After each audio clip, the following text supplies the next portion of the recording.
Digi-fans from around the digital realm. You're about to embark on a wild ride through the latest news in the digital world. Let's dive headfirst into the electrifying vortex of Digimon news that's hotter than a Greymon's fireball. Let's digivolve into the headlines, folks. On the same day as the premiere of the movie Digimon Adventure 02, The Beginning in Japan, the official profile of Ukkomon was added to the official encyclopedia. An ancient phantom Digimon whose activity records remain in the ancient digital world. Rumors suppose that Ukkomon can grant the wishes of others, which is why it is said that many other Digimon gathered around it flourished and formed villages. However, as records of Ukkomon were cut off with the catastrophic destruction of the ancient digital world, this Digimon is thought to have been wiped out. For its special move, Whirlpool Spin, Ukkomon spins its body like a top, then crashes into foes.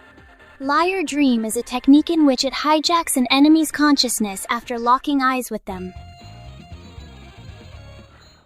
Ukko, Finnish for male grandparent, is the god of the sky, weather, harvest, and thunder in Finnish mythology. The inspiration for Ukkomon came from wanting to evoke the feeling of the original Digimon. As a result, it was designed with a form close to that of an atom, resembling a single-celled organism.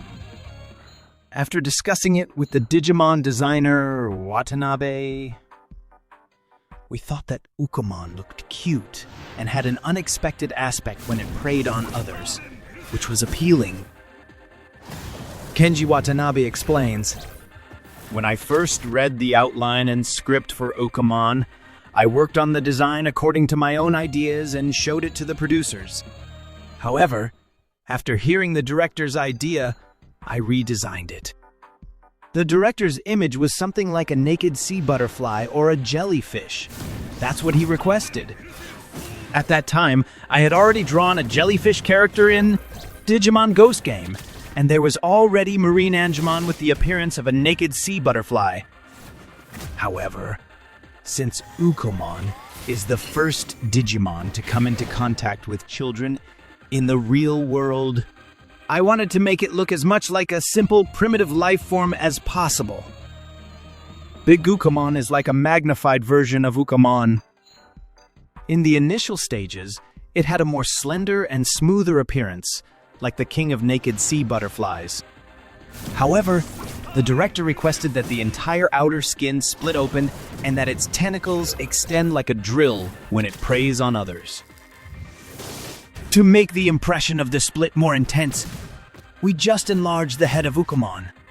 I wanted Ukkomon to have a slightly eerie feeling rather than just being cute, so I gave it a distorted, round face.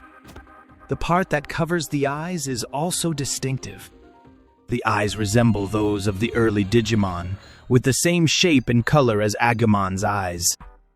I designed Big Ukkomon's predatory form to have a more intense feeling. The center of the drill-shaped mouth is similar to a Buddha statue. Although it looks like the real body, it is not. It is a structure resembling a lure, making people think it's the real body. The English chapter for this week of Digimon Dreamers is Chapter 19.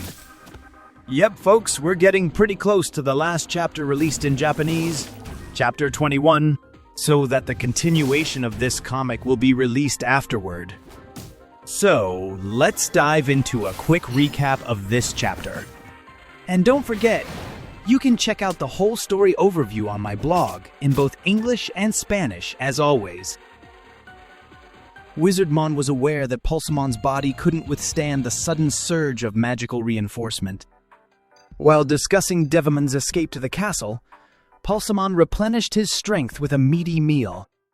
When Pulsamon and the rest of the group reached Pharasmon Castle, Pharasmon confronted Devimon, saying, "Shame on you," running away and returning to tarnish my demon's shout. With that same attack, Pharasmon ended Devimon. Pulsamon demanded that Pharasmon return the stolen knowledge of Wichelny's inhabitants, but Pharasmon refused, valuing knowledge as power and preferring his adversaries to remain ignorant. As Pulsamon had not fully recovered, a fierce battle erupted between Wizardmon and Pharasmon. Tailmon warned Wizardmon, "Watch out! If you show any weakness, Pharasmon may use his demon shout to manipulate you."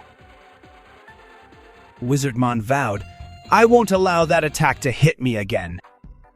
However, an aerial maneuver disadvantaged Wizardmon, making him unable to evade the incoming attack.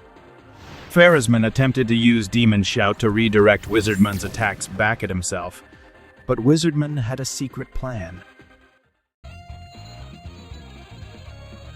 The official Digimon site recently held a poll to determine fans' favorite pendulum group. Virus Busters emerged as the winner for the second time in a row, with a significant lead. Metal Empire secured the second position, followed closely by Nightmare Soldiers. These results differ from the 17th poll conducted in 2020. Moreover, the Digimon Pendulum Color, the first color LCD version, is now open for pre-orders. In the 17th poll conducted in 2020, Virus Busters also emerged as the winner. But this time, the margin of victory was much larger.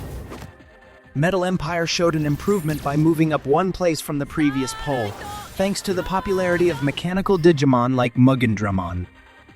Nightmare Soldiers also experienced a two-place jump to secure the third spot, closely trailing Metal Empire. Chapter 3.6 of Digimon Seekers has just been released. You can find all the extended summaries on my blog. And now we'll go over the key events, so consider this your spoiler warning. Saya, Kosuke, and Yulin, alongside their Digimon partners, were deeply involved in a series of experiments aimed at perfecting the mind link process, which allowed them to connect their consciousness with their Digimon inside the Digimon dock. The ultimate goal was to enable them to experience the digital world directly. Saya's Agumon resembled a dinosaur, Kosuke's Tentamon had a ladybug-like appearance, and Yulin's Palmon was a result of a genetic experiment, blending reptilian and floral features with root-like feet, leafy arms, and a large flower on its reptilian head. To succeed in their mission, they needed to enhance their tools and systems further. Kosuke, in particular, was tasked with developing the necessary Digimon control tools. Their ambitious project was aptly named the Tartarus Program, symbolizing their deep dive into the vast sea of the net, with the ultimate goal of immersing themselves in the digital world. The night before launching the Tartarus Program, the team visited the site where the Tokyo University of Electrical and Computer Engineering was to be built. Saya stands out due to her unique experiences with the mind-linking process. She is the last among her friends to adapt to the concept and has a somewhat unusual reaction during the sessions. After each mind link, she vomits, making her the only one to have this physical response.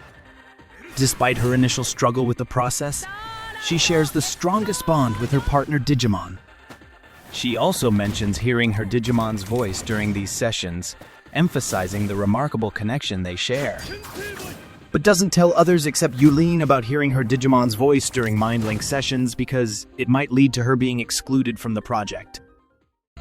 The Tartarus program, led by Professor Ryusenji Electronics, involves mind-linking with Digimon to directly observe and study this digital realm. In the program's latest phase, the attack team, consisting of Yulin, Kosuke, and Seiya, uses Test Chamber 4 as a controlled environment for their experiments. They board a digital observation vessel, named the Tartarus Probe and Mindlink with their respective partner Digimon, Palmon, Tentamon, and Agumon. The goal is to experience the digital world firsthand and to gather valuable data to advance their research. However, their first attempt at direct observation proves to be a failure,